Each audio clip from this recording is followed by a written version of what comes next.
Welcome back to the channel, guys. I am WolfbaneGame and we are back with a brand new video on Atlas Fallen.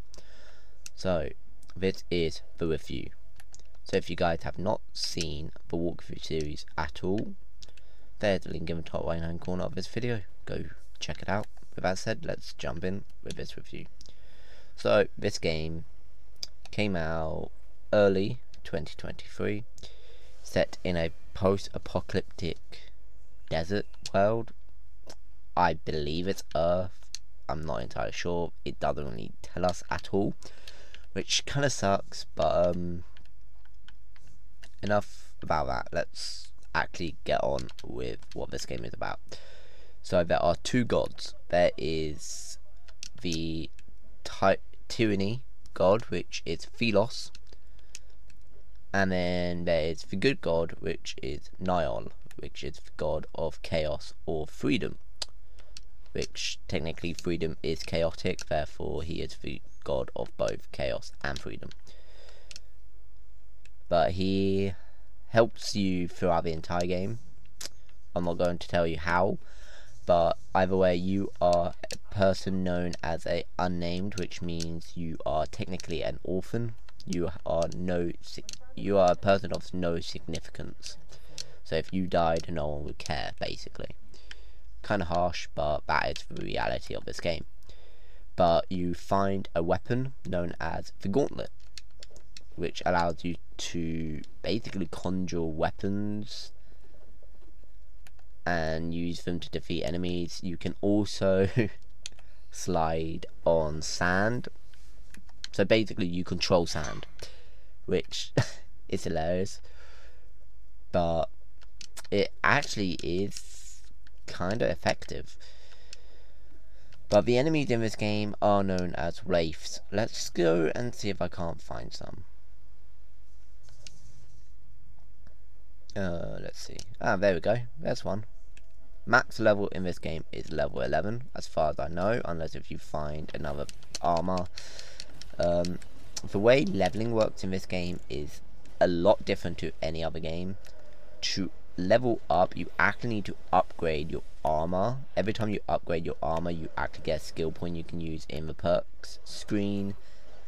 But each armor can only be upgraded 3 times. So the highest level armor I've got was a level 8, and then I upgraded it 3 times to level 11. I haven't got any armor that's higher than that, and I have completed the game now, so that is why I believe that the highest level is 11. But anyway, that's basically the story and game's release. Now let's talk about combat. So you've got a basic light attack, and then you've got a heavy attack. Each attack is a different weapon. So light attack for me is an axe, which you get at the very beginning of the game. And then my heavy attack is actually a sand whip, which is a weapon you get, I'd say about halfway through the game, and it is amazing. But anyway, throughout the game you can find essence stones. They're basically abilities that allows you to conjure other weapons out of the sand and use them real quick, which you can see on the right hand side in the bottom corner. So my first attack, I get it from my axe. Second attack, it's like an energy wave.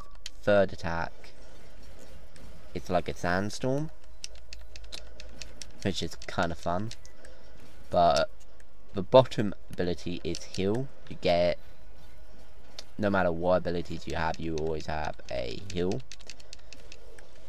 Each wraiths have different weak points. So there's a big boss wraith called a Marauder. To defeat them, you literally have to destroy all their limbs, including their head, and then they die.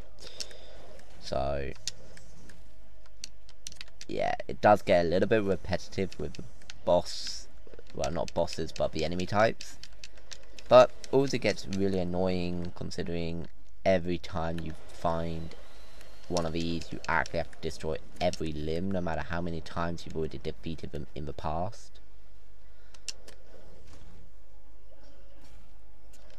Like, I wouldn't mind if they had like armor bar and then a health bar, like many games do these days. Like, cool, fine, whatever. But when you have to actually destroy each limb to actually kill an enemy, that's when it gets a little annoying. But anyway, enough fighting. That is basically combat. Let me show you the gauntlet page. So each time your momentum builds, you get to unlock more of your gauntlet powers. So tier 1, which is always active, you get your hammer throw, for instance, and then more perks you can use. Tier 2 is the second bar of momentum, and then third bar, which is the most overpowered abilities, such as my sand tornado. Your idols are like your healing item. Your weapon types, there are 3 weapon types in the game. Oh no, sorry, sand whip you get at the beginning of the game as well. It's the knuckle duster you get halfway through the game, but it does have a fastest attack speed, but lowest momentum gain and range, whereas the sand whip has maximum momentum gain and range. So